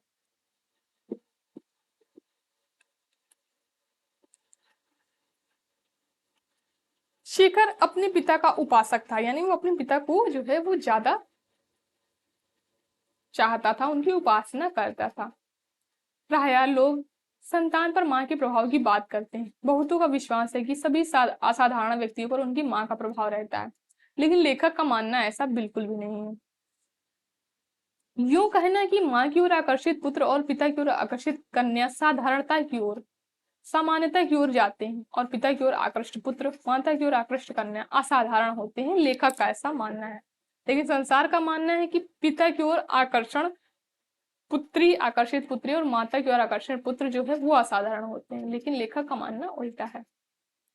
पहली श्रेणी में मिलेंगे सीधे साधे आदमी, सामान्य स्त्रियां जिनमें कोई खास बुराई नहीं है, जो साधारणतः प्रसन्न और संतुष्ट होते हैं, जो जीते हैं, रहते हैं और मर जाते हैं। दूसरे में मिलेंगे प्रतिभावान लेखक और कवि, देश और संसार को बदल देने वाले सुधारक, क्रांतिकारी, डाकू, जुआरी, पतित से पतित मानवता के प्रेत, अच्छे या बुरे उनके लिए साधारण नहीं, वे सुलग नहीं सकते, फट ही सकते हैं। अच्छे और बुरे का निर्णायक कौन है? शेखर नहीं था। शेखर जो है वो साधारण नहीं था और वह अपने पिता का उपासक था। अब धीरे धीरे शेखर को भी जान पड़ने लगी गांधीवाद शेखर के हृदय में घर करता जा रहा है। एक दिन शेखर को बुलाकर उसके पिता ने कहा कि तुम हर वक्त गांधी का नाम क्यों चिल्लाया करते हो? तो वो कहता है कि मैं गांधी को मानता हूँ, मैं उनके बताए पथ पर चलूंगा। अब शेखर के पिता हंसने लगते और कहते हैं कि उस पथ पर चलोगे? गांधी की शिक्षा तुमने समझी भी है, कोई तुम्हारे गाल पर एक थप्पड़ लगाए तो तुम क्या करोगे? तो शेखर बिना हिचकिचाहट के कहता है कि दूसरा गाल आगे कर दूंगा। अब ये बात सुनकर के शेखर के पिता जो है वो बहुत खुश हो जाते हैं। एक दिन पिता के एक मित्र आए, बैरिस्टर थे। खूब भड़कीले कपड़े पहनते थे, बहुत फूले हुए पहाड़ी चूहे से दिखते थे और भारतीय कला के पारखी होने का दावा करते थे। साथ में उनका लड़का एक ऊंची फ्रॉक पहने हुए लड़की थी और उसके बच्चों ने आकर के उससे शेखर से कहा कि गुड इवनिंग। उसी क्षण शेखर भुन गया, क्योंकि उसको अंग्रेजी से नफरत थी, पर कुछ बोला नहीं। उन्हें अपने साथ ले गया और अपने पालतू खरगोश दिखाने लगा। बैरिस्टर साहब जो थे वो पिता के साथ चले गए। अब क्या है, शेखर जो बैरिस्टर थे और उनके जो दोनों बच्चे थे वो जाने लगे और जाते जाते द्वार पर जो है शेखर उनको छोड़ने गया और उनको नमस्ते बोला। लेकिन लड़की ने मुस्कुरा करके कहा गुड नाइट डियर। अब इस बात को सुनकर के शेखर को गुस्सा आ गया, वह उसे सह नहीं हुआ और अंतिम डियर, यह नामहीन जंतु मुझे डियर कहने का साहस करे। शेखर ने तड़प कर अंग्रेजी में कहा you dirty snob, you sneak, दम्भी कमीना। ऐसा ही बहुत कुछ और तमाचा उसके मुंह पर जड़ दिया। अब वह डरे हुए पिल्ले की तरह चीखने लगा। इसके बाद क्या हुआ कि शेखर भी खूब पिटा। अब वो मन ही मन कहते कि मैं कुत्ते का पिल्ला नहीं हूं, मैं चू चू नहीं करता, और मार खा गया। पिता ने जिस दिन से शेखर का दूसरा गाल बढ़ा देने की बात सुनी थी, उस दिन से जब कोई आता तो उसका प्रदर्शन करते थे और सब लोगों को के सामने उससे कहते थे कि तुम जब तुम्हारे गाल में कोई एक कांटा मारेगा तो तुम क्या करोगे? और वो कहता था कि दूसरा गाल आगे बढ़ा दूंगा। फिर एक दिन बैरिस्टर साहब फिर आए। अब यही प्रदर्शन जो है पिताजी ने उसके सामने भी किया। अब लेकिन शेखर जो है वो वो उत्तर नहीं देता है जो कि उसके पिता को आशा थी। कहता है, नहीं, इस पहाड़ी चूहे के सामने नहीं, वह जंतु है, प्रदर्शन के लिए है, लेकिन इसके सामने नहीं पिता। फिर जब वो नहीं बोलता तो वो कहते हैं कि बोलो गधे। फिर कहता है शेखर, शेखर ने पहाड़ी चूहे यानी बैरिस्टर को देखते हुए कहा कि मैं उसके दोनों गालों पर लगाऊंगा। उसके स्वर में हिंसा थी, दृष्टि में रोष, मानो में काल्पनिक दो थप्पड़ वह बैरिस्टर साहब के फूले गालों पर लगा रहा हो। इससे क्या होता है कि ये सारी चीजें कर करके लेखक जो है वो नीचे उतर रहा था, सीढ़ियां उतर रहा था। जैसा उसने काम किया था उसके अनुरूप चाहिए था कि उसकी चाल में उद्धतता हो, लेकिन वो ऐसे उतरा जैसे वर्षों का थका हो, टूटा हो। अब अपने कमरे में जाकर शेखर जो है अलमारी से अपने नाटक को निकाल लेता। उसको क्षण भर के लिए सोचता रहा कि क्या करे। फिर दरवाजे के बाहर खड़ी गऊ को देखकर उसके पास गया और नाटक की कापी को उसकी ओर बढ़ा दी। गऊ ने मुंह से उसको पकड़ के छुड़ा ली और उसको खा गई। शेखर कमरे में आकर के बैठ गया और दीवार की ओर देखने लगा और रो रहा था। वो निराशा इतनी बढ़ गई कि वह निराश नहीं रहा, वह अनुभूति से परे चला गया। अब सरस्वती जो है वो कमरे में आती है और उससे पूछती है कि क्या हुआ शेखर। अब वो उसको कुछ भी नहीं बताता, वह उठ करके दूसरी ओर बैठ जाती है। फिर अब वो गुस्सा हो गई थी। अब कहता है शेखर, बोलोगी नहीं क्या? मैं भी नहीं बोलूंगा बहन, बोलो। सरस्वती उठी और ऊपर की ओर वो चली जाती है। लेकिन गांधी जी गए, गांधीवाद भी गया, शेखर के देवता उसके पिता फिर वही कभी नहीं हुए। मैं अपनी कोठरी के बाहर सूनी दीवार की ओर देख रहा हूँ। रोजेटी की कुछ पंक्तियां मेरे भीतर गूंज रही हैं। ये पंक्तियां हैं, we shall dare to search through what sad maze henceforth their incommunicable ways follow the desultory feet of death. इसका मतलब है मृत्यु एक स्मित कर देने वाली घटना, एक हल ना होने वाली पहेली, किससे किसमें साहस की खोजे, अब किस भूल भुलैया में से रहस्यमय पथ खोजते हुए बढ़ते हैं मृत्यु की भटकते हुए चरण। ये इस कविता का अर्थ है।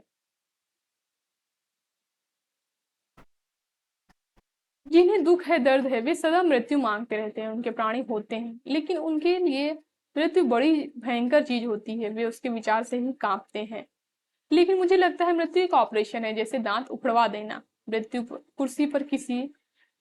कुर्सी पर बैठना पड़ता है, डॉक्टर एक झटका देता है और तीखा दर्द होता है, फिर शांति मिल जाती है।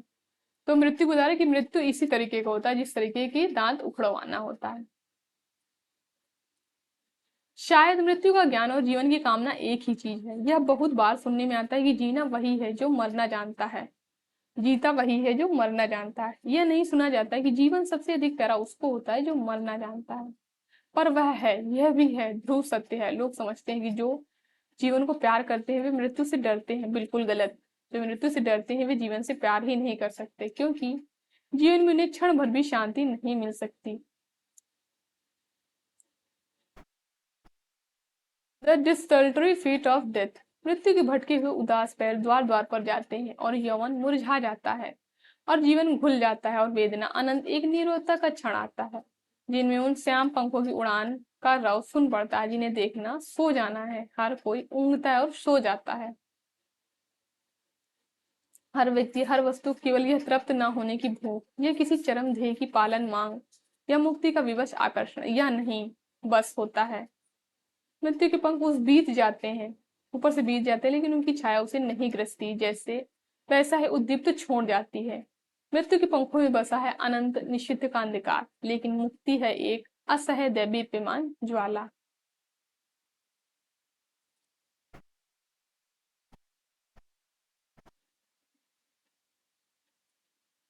फिर अगली घटना है, मैं घृणा के संसार से इतना कुचला गया हूँ कि प्यार मेरा अपरिचित हो गया है। लेकिन कल्पना की आंखों से जब देखता हूँ कि शिशिरकालीन फीकी चांदनी में गेहूं के पके हुए खेतों में से कोई स्वर अपनी प्रियतम को बुलाता है, तब मेरे हृदय में कोई सुप्त प्रतिध्वनि जाकर कहती है कि तुमने कभी प्यार पाया है।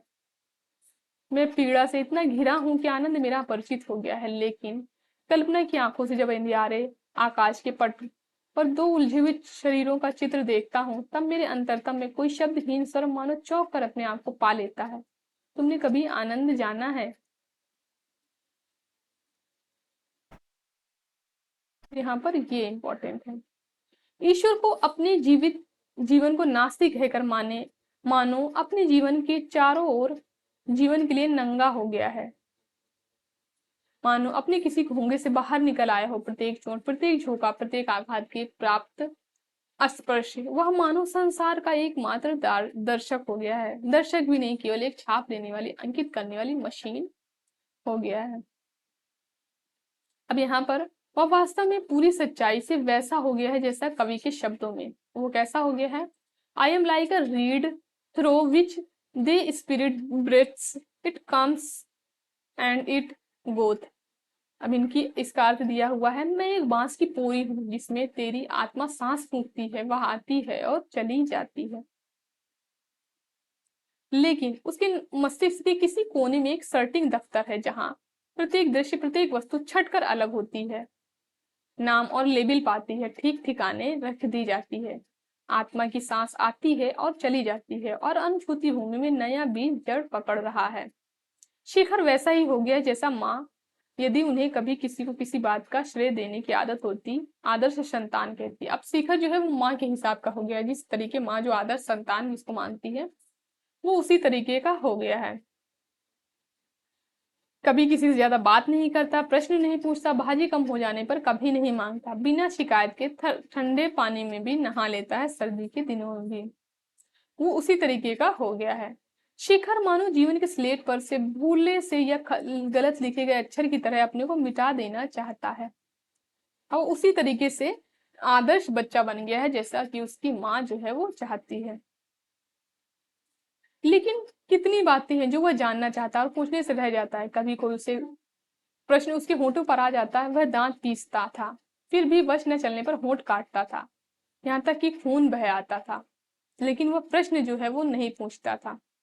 बहुत सारे प्रश्न उसके दिमाग में आते थे लेकिन वो कभी नहीं पूछता था। पहले तो यह कि माँ क्यों कभी कभी सबसे अलग जा बैठती है, रसोई में नहीं आती, अलग अलग बर्तनों में खाती है और कोई उसके पास नहीं जाता, और तो कोई जाता ही नहीं था। प्रायः शिखर के छोटे भाई जाते तो उनसे कह देती, मेरे पास मत आओ, जाओ केलो सो सब। क्यों पता नहीं किसने शेखर को बताया था कि वे बीमार होती हैं। अब लेकिन शेखर को लगता है कि बीमारी के लक्षण तो दिखते नहीं। फिर 2-4 दिन बाद फिर से वो आकर के रसोई में नहा धोकर के बैठी रहती हैं। और यदि कल रात बीमार थी तो सवेरे सवेरे फिर क्या हो गया, अचानक से ठीक कैसे हो गई। अब दूसरी ये कि शेखर को याद आया कि ऐसी बात बहुत दिनों से नहीं हुई, लेकिन अब जैसे माँ कुछ समय बीमार जान पड़ने लगी, उनका मुंह पीला पड़ गया है, वे अब बहुत काम नहीं करती, प्राय ढीली ढीली और उदास रहती हैं। अब उसने ये चीज सरस्वती से पूछी कि माँ बीमार है क्या। तो सरस्वती ने एक तीखी दृष्टि से उसकी ओर देखा और बिना कुछ कहे चली गई वो। अब जिस कमरे में माँ प्राय रहती थी उसमें एक अलमारी है जिसमें ताला लगा है। शेखर ने कभी माँ को कभी कभी उसे खोलते हुए देखा है। उसके निचले खाने में गहने इत्यादि रखे हैं, और कभी बिस्कुट के डिब्बे, गुलकंद, च्यवनप्राश डिब्बा और अन्य ऐसी चीजें जो लड़कों से बचाने की हैं वहां उस अलमारी में रखी जाती हैं। लेकिन ऊपरी दो खाने में किताबें भरी पड़ी हैं। वे क्या है, क्या घर में जो किताबें बिखरी पड़ी हैं अच्छी से अच्छी बहुमूल्य, जब एनसाइक्लोपीडिया तक खुली रहती है, तब वी किताबें क्यों अलमारी में रखी हैं, ऐसे शेखर के दिमाग में आता है। शेखर कहाँ से आया है, कैसे आया है। वे दिन याद आए जब चंद्र का जन्म हुआ था। उसने माँ से पूछा था, माँ यह कहाँ से आया। उसकी माँ ने बताया कि दाई ने ला करके दिया है। लेकिन जब उसने दाई से पूछा तो उसने पूछा कि वह इसे इतना छोटा क्यों लाई है और कुछ बड़ा लाती। था उसने उत्तर दिया, मैं नहीं लाई, डॉक्टर लाया है, और वह अपने बैग में रख कर लाया था, उसके बैग में इससे बड़ा नहीं आ सकता। ये सारी चीजें उल्टे सीधे उसको जवाब दिए जाते हैं। अब माँ उसका प्रश्न समझती नहीं थी, बोली, नहीं तो क्यों, तब चिड़ियों के बच्चे कहाँ से आते हैं, अंडों में से निकलते हैं। यहाँ तक तो माँ सच बोल रही थी। शेखर ने फिर कुछ आशा से पूछा कि और अंडे कहाँ से आते हैं, ईश्वर भेज देता है। ये सारी चीजें उसको बताई जाती हैं। अब उसने लेकिन देख लिया था कि एक दिन उसने देखा था कि उस घोंसले में अंडे नहीं थे, लेकिन दूसरे दिन सुबह देखता है कि घोंसले में अंडे आ जाते हैं। तो उसको लगता है कि ये सारी चीजें जो लोग बता रहे हैं ये गलत है। एक कमरा अलग कर दिया गया, साफ किया गया, गोबर से लीपा गया, खिड़कियां बंद कर दी गई और माँ उसमें चली गई, क्योंकि उसकी माँ के जो है वो बच्चा होने वाला था। एक दाई आकर उनके पास रहने लगी। सब लोगों को वहां आने जाने की मनाही हो गई, यानी कोई वहां आ जा नहीं सकता था। चंद्र के जन्म की बात याद करके इन लक्षणों से शेखर जान लिया था कि दाई या डॉक्टर या कोई शक्ति उसके पास, उसके परिवार पर एक बार फिर कृपा दृष्टि करने वाली है और कोई आने वाला है। अब शेखर जो है वो एक का एक चौंक कर जागा। वह नहीं समझ पाया कि वह क्यों जागा, लेकिन उसे ऐसा लगा कि अवश्य कुछ हुआ है। वातावरण में किसी दबाव की भनक उसे मिली।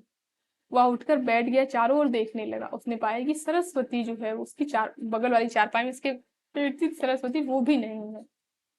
और चारपाई से उतरा और दूसरे कमरे में जग गया जहाँ पिता सोते हैं। पिता भी वहां नहीं थे। वे निचली मंजिल में प्रकाश था, वहां चला गया वह। उसने पहले सोचा कि वहां जाकर के देखे। पहले कभी ऐसी बात हुई होती तो अवश्य में नीचे चला जाता, लेकिन अब तो वो बदल गया है ना, वो आदर्श बन गया, इसलिए वो नीचे नहीं जाता है, वो वहीं से सुनने लगता है। लेकिन जिज्ञासा, वह चढ़े हुए पिल्ले चिल्ले की तरह तना हुआ खड़ा रह गया। एक तीखी भेदक किंतु फिर भी निर्बल और जैसे झुंझुलाई हुई सी चीख। शेखर ने जान लिया कि इस शक्ति का भी वह काम है। उसने शेखर को धोखा दिया और उसके प्रश्न का अब भी उत्तर नहीं है। अब सरस्वती जो है वो सीढ़ियों पर आ जाती है। शेखर को सरस्वती का डर नहीं था, लेकिन फिर भी वो आकर चुपचाप से चारपाई में लेट जाता है कि वो जान न जाए कि वो जग रहा था। अब शेखर से नहीं सहा गया, उसने पूछा, क्या हुआ, मानो अभी जगा हो। सरस्वती चौंक कर बोली, शेखर तुम्हारी एक और बहन हो गई है। बहनें बहनें भी होती हैं? शेखर ने पूछा, तुम्हारे जैसी। उसने कहा, नहीं, अभी छोटी सी है, पिद्दी सी। शेखर ने गंभीर स्वर में कहा, सरस्वती। सरस्वती विस्मित होकर बोली, क्या है। शेखर ने कभी उसका नाम लेकर नहीं बुलाया था। मैं पूछूंगा तो तुम बताओगी, झूठ मत बताना, चाहे मत बताना। सरस्वती ने संदिग्ध स्वर में कहा कि क्या है। शेखर ने बड़े प्रयास से पूछा कि बच्चे कैसे आते हैं। सरस्वती ने सहसा कोई उत्तर नहीं दिया। प्रतीक्षा करते हुए शेखर के भीतर एकदम शब्दों की बाढ़ आ गई। बोला, दाई लाती है, डॉक्टर लाता है, ईश्वर देता है, यह सब मैं सुन चुका हूँ, यह मत बताना, सब झूठ है, मुझे पता है। बताओ, अगर ऐसे आते हैं तो इतने छिपा छिपा कर क्यों आते हैं, अगर हमको क्यों नहीं आते। और कहती है कि हमें और बच्चे नहीं चाहिए, उनको क्यों आए, उन्होंने वापस क्यों नहीं कर दिए, ईश्वर क्यों भेजता है। मैं बहन मांगा करता था तो क्यों भाई आया, आया था। चिड़ियों के बच्चे अंडों में से निकलते हैं, मैंने आप देखे हैं। माँ अंडे तोड़कर निकालती है। अंडे कहाँ से आते हैं? जब बहन आई। इतनी रात को क्यों आई, दिन में क्यों नहीं आई? और हमें वहां जाने को क्यों नहीं मिलता? और सब लोग झूठ क्यों बोलते हैं, बताओ, तुम्हें पता है? फिर एक लज्जित सा होकर वह चुप हो गया। ये सारी चीजें वो एक सांस में बोलता चला गया। तो चीजें उसके दिमाग में चल रही थी। इतनी लंबी स्पीच उसने शायद कभी नहीं दी थी। अब सरस्वती कुछ टालते हुए मैं बोली कि ईश्वर, क्यों ईश्वर नहीं भेजता? वो कहता, झूठ मत बोलो बहन। सरस्वती ने किसी तरह कहा कि बच्चे जो हैं वो माँ के शरीर में से निकलते हैं। अब शेखर उठ बैठा ये सुन करके। कहाँ से, कैसे, मुझे नहीं पता, कह करके सिर लपेट करके वो सो गई। अब शेखर लेट गया और छत की ओर देखने लगा, मानो अपने ही व्यक्तित्व की जोर से अपने को छत पर टांग कर उसमें कहने लगा, शेखर तू सोच, किसी से मत पूछ, तू सोच, तू बता, तू कहाँ से है, कैसे है। और ये सारी चीजें वो सोचता रहा और सवेरा हो गया। शेखर चोरी करने लगा है। अब तक शेखर के लिए यह संभव नहीं था कि वह छिपा छिपा कर कोई बुरा काम करे, क्योंकि जब वह अकेला होता तभी उसके कर्मों पर उसकी आत्मा का नियंत्रण सबसे अधिक होता था। पर अब वह ऊपर की दृष्टि से शरीफ, संस्कृत और भला मानस होने लगा, जिसे कहते हैं हमारा बेटा तो बेटियों जैसा है। और भी भीतर कहीं गिरने लगा था। यानी वो बाहर से आदर्श बनता था, लेकिन वो चोरी करने लगा था। अब वो चोरी इसलिए नहीं करता था क्योंकि उसको उस चीज की जरूरत थी। वो चोरी इसलिए करता था क्योंकि वो सब लोग उसको अच्छा समझते थे, इसलिए वो करता था। और उसको उत्तरदायित्व के काम भी बताए जाते थे। उसे कभी संदूक की चाबी दी जाती तो कुछ पैसे निकाल लेता। चाबी दी जाती तो उससे कुछ पैसे निकाल लेता था, इसलिए नहीं कि उसको पैसों की जरूरत थी, केवल इसलिए कि चाबी उसके पास है और वह उसका दुरुपयोग कर सकता, इसलिए वो पैसे निकाल लेता था। रात को उससे कहा जाता है कि ईश्वर प्रभुदत्त के मास्टर को वो दूध दिया है, तो वह रास्ते में ही 2 घूंट पी लेता था। इसलिए नहीं कि उसको दूध मिलता नहीं था, लेकिन इसलिए कि वो बुरा काम कर रहा है, इसलिए वो बुरे काम जो है वो करता था। और मन ही मन कहता था कि तुम मुझे अच्छा मत समझो, मैं अब बुरा हूं, तुम बेवकूफ हो जो मुझे अच्छा कहते हो। इससे मानो उसके अभिमान की पुष्टि होती थी। और ये सब काम छिपे रहते थे और घर में उसका सम्मान बढ़ता जाता था। और ज्यों ज्यों वह बढ़ता जाता त्यों त्यों शेखर का पतन भी अधिकाधिक होता जा रहा था, क्योंकि वो चोरी छुपे इस तरीके के काम करता था। अब उसने क्या किया कि मौका पाकर उसने अलमारी से किताबें जो है वो नीचे गिरा दी। सामान लेने कोई गया, उसने अलमारी से वो जो किताबें अलमारी में रखी थी उसने गिरा दी। और मौका पाकर बाद में वो किताबें उठाई और झिककर पढ़ने लगा। और उनमें किताबें कौन कौन सी थी? ये किताबें थी, मालिन की बेटी, दो पति का जोरू, जो जोरू का पति, बगदाद की बुढ़िया, 3.5 यार, 7.5 खून, सुंदरी डाकू, बैताल 25सी, तोता मैना, सिंहासन 32सी, तिलिस्मी अंगूठी, मिस्र का जादू। इतनी पुस्तकें जो है वो उसने पढ़ी थी। 2-2 3-3 करके शेखर ने सब किताबें देख डाली। इतनी भद्दी, इतनी रद्दी, इतनी भद्दी, इतनी बेहुदी थी कि शेखर की का जी मिचला उठा। वह ऊब उठता, वह उसे पढ़ी नहीं जाती, फिर भी वो केवल इसलिए पढ़ता था कि वो कुछ गलत काम कर रहा है, इसलिए वो पढ़ता था। और मन ही मन कहता है कि तुम बड़ा अच्छा, बड़ा भोला समझती हो ना मुझे। अपनी माँ को संबोधित करता मन ही मन और कहता है कि तुम बहुत अच्छा और मुझको भोला समझती हो ना, मैं बदमाश हूँ, बिगड़ा हूँ, और मैंने ये सारी किताबें पढ़ डाली जो तुमने बचा बचा कर रखी हुई हैं।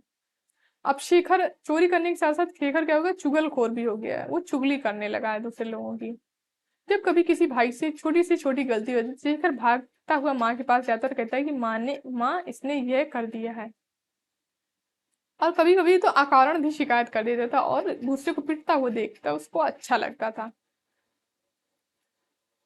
शेखर भद्दी भद्दी तुकबंदियां भी करने लगा था। अश्लील नहीं थी, क्योंकि अश्लीलता से शेखर का भी परिचय नहीं हुआ था, केवल भद्दी थी, विभत्सी। इसे वह किसी के सामने पढ़ नहीं सकता था। कभी एकांत पाकर जोर जोर से बोला करता था और ऐसे अवसरों पर हवा को गालियां भी दिया करता था। चंद्र की फीकी हुई पत्थरों से मकान के बाहर फूलों के गमले टूट गए। चंद्र जो था उसका भाई था, उसके फेंके हुए पत्थरों से मकान के बाहर जो गमले रखे थे वो टूट गए। तब वो भागा भागा जो है वो माँ के पास गया शेखर, और उसने माँ से बताया कि माँ सॉरी, चंद्र जो है वो भागा भागा माँ के पास गया और उसने माँ को बताया कि मैंने गमले नहीं तोड़े हैं। माँ ने पूछा कौन से गमले? मैंने नहीं तोड़े वे। तभी शेखर भी पहुंच गया और वो माँ से, और वो बोला कि माँ, वे जो गमले बाहर रखे थे ना नीले फूलों के, जो पिताजी दफ्तर से मंगाए थे, वे चंद्र ने पत्थर मारकर तोड़ दिए हैं। चंद्र ने कहा माँ, पहले मैं कह चुका हूँ कि मैंने नहीं तोड़े, मानो पहले कही जाने के कारण उसकी बात अधिक मान्य हो। शेखर मुड़कर बाहर की ओर जाने लगा इस भाव से कि मैंने तो अपना कर्तव्य कर दिया है, मुझे इस बात से कोई मतलब नहीं। अब उसकी माँ जो थी उसने चंद्र से बोला कि झूठ बोलता है, चल देखो कौन से गमले तोड़े हैं तूने, और उसका हाथ पकड़ घसीटती हुई बाहर चली गई। चंद्र काफी पिट चुका था। माँ ना जाने क्या क्या धमकियां उसको दे रही थी कि उसने गमले तोड़े ये वो स्वीकार कर ले, लेकिन वो स्वीकार नहीं करता है। अब बच्चे क्रुद्ध माता पिता से पिटते तब पिट लेते हैं, उनकी आत्मा पर आघात नहीं पहुंचता, लेकिन बिना क्रोध के निर्मम दूरस्थ भाव से पिटकर उनके मानसिक क्षेत्र में सदा के लिए एक दरार सी फट जाती है, क्योंकि अकारण पिटना अलग होता है। अब जो है उसकी माँ ने, अब वो नहीं मानता है कि उसने गमले तोड़े हैं, अब वो मनवाना चाहती, तो वो माँ कहती सरस्वती चिमटे में एक अंगार तो लाना। माँ ने चिमटा हाथ से पकड़ा, बोला सच बोल, नहीं तो मैं अंगार तेरी जवान पर रख दूंगी। वो कहता सच बोल रहा हूँ, वो मानने को तैयार नहीं था। अब शेखर सोचा था क्या माँ सचमुच अंगार रख देगी? विश्वास तो नहीं होता, लेकिन क्रोधहीन निर्गुण मुंह वैसा ही रख ही देगी। अब सरस्वती खड़ी थी, यद्यपि उधर नहीं देख रही थी, और अंगार इतना चंद्र के पास था कि उसका ताप उसे लग रहा था। उसका सिर ऐसे हिल रहा था जैसे मिर्गी के रोगी का कभी कभी हिला करता, और वो भी डर रही थी। विश्वास बच्चों की चीज है, दिखावट और सच्चाई में भेद करना यह बड़ों का अधिकार है। शेखर को एकाएक विश्वास हो गया कि वो रख देगी। शेखर तड़प कर उठा, एक हाथ से माँ को धक्का दिया, दूसरे से चिमटे को थप्पड़ मारकर दूर गिरा दिया, और रूखे स्वर में चंद्र से बोला चल यहाँ से, और उसको लेकर के वहां से चला गया। अब शायद माँ को कुछ हुआ, वह कुछ बोली नहीं, शेखर को भी कुछ नहीं कहा, भीतर चली गई, बात खत्म हो गई। अब आधे घंटे बाद की बात है। शेखर अपने को पढ़ाई में लगाने की चेष्टा कर रहा था, कलम हाथ में लिए वह कापी के ऊपर एक लाइन लिखी हुई देखते हुए उसे दोबारा लिखने का यत्न कर रहा था, और मन ही मन उसकी गूंज रही थी बातें, और आंखों के आगे एक खुले हुए मुंह, कभी चंद्र के, कभी शेखर के, कभी माँ के, और कभी उसके बहुत पास जलते हुए अंगारे। ये सारी चीजें उसके आगे जो है वो गूंज रही थी। वैसे ही शेखर लिखाई कर रहा था, चंद्र ने आकर कहा कलम दो। उसने कहा मैं लिख रहा हूँ। कहता नहीं, मुझे यही कलम लेनी है। वो कहता दूसरी ले लो जाके, कहता नहीं मुझे यही लेनी है। अब वो सरस्वती के पास शिकायत करता है कि बहन जी भैया कलम नहीं देते हैं। सरस्वती पढ़ रही थी, उसने बिना किताब हटाए से दृष्टि हटाए बिना कहा कि शेखर दे दो कलम। उसने कहा कि कह तो दिया कि लिख लेने दो, लेकिन वो नहीं देता। फिर सरस्वती कहती बहन जी ये नहीं दे रहा शेखर। सरस्वती फिर से वहीं पुकारता है कि चंद्र पुकारता है सरस्वती को कि बहन जी देखिए ये हमको नहीं देता है, और वो नहीं देता है। फिर क्या होता है कि सरस्वती के कहने के बाद भी शेखर कलम नहीं देता चंद्र को, तो फिर क्या होता है उसकी, वो चंद्र जो है अपनी माँ के पास चला जाता है। तो उसकी माँ जो है वो आ जाती है और कहती है शेखर उसे कलम दे दो। लेकिन जो है वो कहता है कि माँ मैंने उससे कहा है। माँ ने लपक कर कहा क्या? मैंने उससे कहा है कि मैं कुछ नहीं जानता। कहती है कि क्या? फिर कहती है मैंने उससे क्या कहा है? मैंने उसे कहा है कि, वो कहती मैं कुछ नहीं जानती, पहले उसे तुम कलम दे दो। मैं मैं माँ ने उसके मुंह पर एक चपत लगाकर कहा कि देता है कि नहीं, लेकिन वो नहीं देता। और फिर उसके बाद में फिर क्या होता है, इसी तरीके बात जो है वो बढ़ती रहती है। शेखर को मन ही मन लगा कि यह बात उसका पक्ष दृढ़ करती है, लेकिन वह कौन सुनता था। है वह, कहाँ है वह कलम? उसकी माँ ने बोला। चंद्र ने फुर्ती से कहा भैया ने हाथ में दबाई हुई है। अब माँ उसकी मुट्ठी खोलने की कोशिश करने लगी। असफल होकर उन्होंने शेखर का हाथ मेज पर रखा और उससे पहले भूसे से फिर पटरी के सिरे से मारने लगी। वह नहीं खुला, लेकिन उसकी पीड़ा और अपनी व्यवस्था पर क्रोध शेखर से नहीं सहा गया। उसने कहा नहीं दूंगा, कह दिया नहीं दूंगा, चाहे जान से मार डालो। माँ ने एकाएक उसका हाथ छोड़ दिया और भौचक उसकी ओर देखने लगी। जान से मार डालने की बात सुनकर उसकी माँ जो है उसको देखने लगी, और चंद्र से कहती कि आ मैं तुझे नई कलम देती हूँ, और उसको लेकर के चली गई। फिर पिता ने ये सारी चीजें सुनी, पिता ने कहा, क्यों भी जान देने का बहुत शौक है? शेखर ने निष्प्राण स्वर में कहा, हाँ है, और चला गया। तो पिता भी ये सारी चीजें देखते हुए रह गए। अब रात को शेखर ने एक स्वप्न देखा। एक विस्तीर्ण मरुस्थल, दोपहर की कड़कड़ाती हुई धूप। शेखर एक ऊंट पर सवार उस मरुस्थल की ओर चीरता हुआ भागा जा रहा है, भागा जा रहा है। सवेरे से या पिछली रात से वह भागा जा रहा है। वो सपने का ही यहाँ पर वर्णन किया गया है। फिर उसके बाद में ये दिखाते हैं कि सरस्वती भी उसको मिल जाती है उसी सपने में, वो भी वहां पर पानी पी रही है। ये सपने के बारे में ही इस पूरे प्रसंग में बताया गया है। ये इतना इम्पोर्टेंट नहीं है। फिर जागता है क्योंकि देखता है कि स्वप्न इतना सजीव, इतना यथार्थ है कि शेखर ने हाथ बढ़ाया कि सरस्वती का हाथ पकड़े, वह उसने नहीं पाया। तब वह उठ बैठा, इधर उधर देखा, उठकर सरस्वती की चारपाई के पास गया। वह सोई हुई थी। शेखर ने उसका मुंह देखने की चेष्टा पर देख नहीं सका। लौट आया, एक संतुष्ट सी सांस लेकर लेट गया। फौरन निस्वप्न नींद से अचेत हो गया। तो यहाँ पर उसके सपने के बारे में वर्णन किया गया है, जो कि इतना इम्पोर्टेंट नहीं है। और यहाँ से जो है ये खंड समाप्त हो जाता है। अगर आप लोग उस बुक को पढ़ना चाहते हैं तो आप लोग मेरे टेलीग्राम चैनल हिंदी साहित्य साधना को ज्वाइन कर सकते हैं। वहां पर आपको ये बुक मिल जाएगी। और अगली क्लास में हम लोग तीसरा खंड प्रकृति और पुरुष को पढ़ेंगे। आप लोग इसमें जो घटनाएं आई हैं उनको क्रम से नोट करते हुए चलेंगे, कि हो सकता है ये पेपर में पूछ ली जाए। तो आप लोग कमेंट करके जरूर बताइएगा आप लोगों को ये क्लास कैसी लगी। धन्यवाद दोस्तों इस क्लास को लास्ट तक देखने के लिए। क्लास पसंद आई हो तो लाइक करिए, शेयर करिए एंड हमारे चैनल को सब्सक्राइब करिए।